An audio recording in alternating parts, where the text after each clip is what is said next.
घना जंगल था जहाँ तरह तरह के पेड़ पौधे और जीव जंतु रहते थे। इस जंगल के किनारे एक छोटा सा गांव था जहाँ मीरा नाम की एक नन्ही लड़की अपने दादा दादी के साथ रहती थी।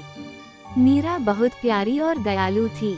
उसे जंगल में घूमना, चिड़ियों की चहचहाहट सुनना और रंग बिरंगे फूलों से बातें करना बहुत पसंद था।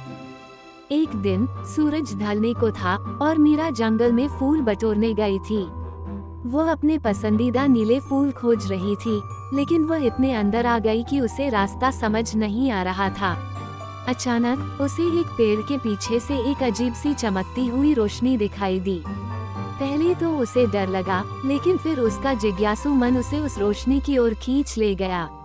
जब मीरा पास पहुंची, तो उसने देखा कि वहां एक छोटी सी परी थी।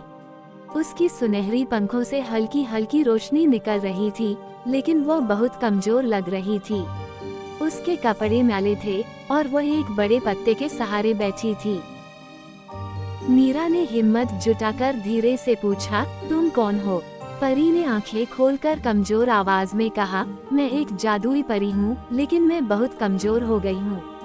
मेरी शक्तियाँ खत्म हो रही हैं और मैं उड़ नहीं सकती। अगर मुझे शुद्ध पानी और एक सच्चे दोस्त का प्यार मिल जाए, तो मैं फिर से अपनी ताकत वापस पा सकती हूँ। मीरा का दिल दया से भर गया। उसने तुरंत परी की मदद करने का फैसला किया। वह तेजी से दौड़ती हुई गांव की ओर भागी और अपने मिट्टी के घड़े में ताज़ा पानी भरकर वापस आई। मीरा ने प्यार से परी को पानी पिलाया और उसे सहारा देकर खड़ा किया। परी ने पानी पीते ही अपनी आंखें खोली और अचानक उसकी पंखों में हल्की चमक आने लगी। वह मुस्कुराई और बोली, तुम बहुत दयालु हो मीरा। तुम्हारी मदद से मेरी शक्तियाँ लौट रही हैं, लेकिन मुझे पूरी तरह ठीक होने के लिए थोड़ा और आराम करना होगा।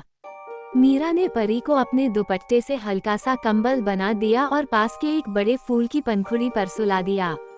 पूरी रात मीरा परी के पास बैठी रही ताकि वह सुरक्षित महसूस कर सके। सुबह होते ही परी पूरी तरह ठीक हो गई। उसकी पंख अब चमकने लगे थे और उसके चेहरे पर नई ऊर्जा थी। उसने खुशी से मीरा को देखा और कहा, तुमने अपनी दया और प्यार से मेरी मदद की है। बदले में मैं तुम्हें एक जादुई तोहफा देना चाहती हूँ। परी ने अपनी जादुई छड़ी घुमाई और मीरा के हाथ में एक चमकता हुआ पंख आ गया। परी ने बताया, ये पंख जादुई है। जब भी तुम्हें मेरी जरूरत होगी, इसे छूकर मुझे पुकारना, मैं तुम्हारे पास आ जाऊंगी। मीरा की आंखें खुशी से चमक उठी। उसने परी को गले लगाया और कहा, तुम मेरी सबसे प्यारी दोस्त हो। इसके बाद परी आसमान में उड़ गई और मीरा अपने गांव लौट आई, दिल में परी की दोस्ती की मीठी यादें लिए हुए। अब जब भी मीरा जंगल जाती, वह अपने जादुई पंख को देखती और जानती थी कि परी हमेशा उसकी मदद के लिए तैयार है।